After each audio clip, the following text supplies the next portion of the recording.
Also, a 15-year-old boy is recovering in the hospital after police say he was shot in Avondale. As you can see, police investigating the scene right there in the 800 block of Hutchins Avenue. District 4 officers are on scene. As I said, as soon as we learn more, we'll pass it along.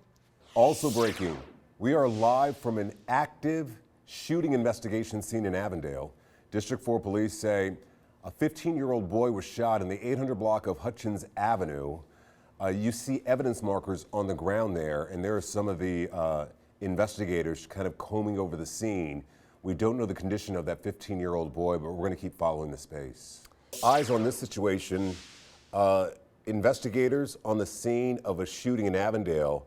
Here's a new picture that we haven't seen before, but there's a bullet hole, I'm going to assume, in that windshield of the car. Police are investigating around a car. Police say a 15-year-old boy was shot in the 800 block of Hutchins Avenue. We don't see a lot of investigators on scene, but there are some investigators on scene, and earlier we saw those like yellow triangles, which they use to document evidence that could be connected to the investigation. We'll continue. I spoke with one of James's aunts, Heather Gosney, who tells me she loves what the community is doing to keep his memory alive. She tells me her family has been through a lot of loss this year. First her nephew and then her mother, James's grandmother, who passed away this last Monday.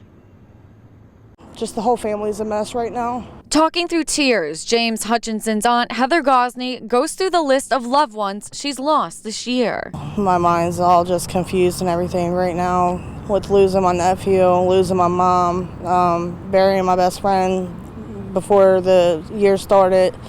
Lost a lot of people in the last 2 years, so it's been really difficult. Thursday, Gosney went to Rosa Parks Elementary School in Middletown, where Stone Bench was dedicated in her nephew James Hutchinson's memory. James went to the school before his mom, Brittany Gosney, admitted trying to abandon him in a park, dragging him with her car, and then throwing his body into the Ohio River last February. You talked to Brittany? I talked to her last night to give her the news about my mom passing. She was crying and hysterical. She couldn't believe it, and she's blaming herself.